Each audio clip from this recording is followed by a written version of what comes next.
እድሜው ስንት ነው? 69 69 ዓመትን እንዴት ይገልጹታል? ሽምግልናና እርጅና አንድ አይደለም። እርጅና ኤክስፓየር ማድረግ ነው።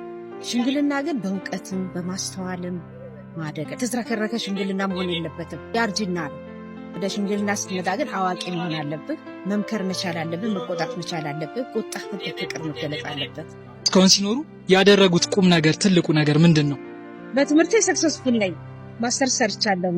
ልጆች ወልጃለሁ። የ37 ዓመት ትዳር ነበረኝ። ልጆች 3 ልጆች፣ 2 ሴት 1 ወንድ። ሶስቱም ትምህርታቸውን ጨርሰዋል። 2 ወንድር ያለው ልጅ አይቻለሁ። አንዷ ገና ባል እየጠበቅን ነው።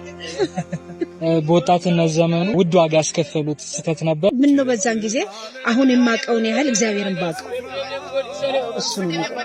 ያንን እውቀት ቢኖረኝ ኖሮ የገባሁባቸውን ነገሮች ገብቼ ኪሳራ ውስጥ አረፍኩ። ግን ኪሳራዬን ሁሉ ለውጠው እዚህ አድርሶኛል። እግዚአብሔር ቸር ነው። ለወጣቱ ያሉት መልእክት ኦፖርቹኒቲን በጊዜው መጠቀም። እግዚአብሔርም የጊዜ አምላክ ነው። ጊዜን ፈጥሮ በጊዜ የተጠቀመ አምላክ ነው።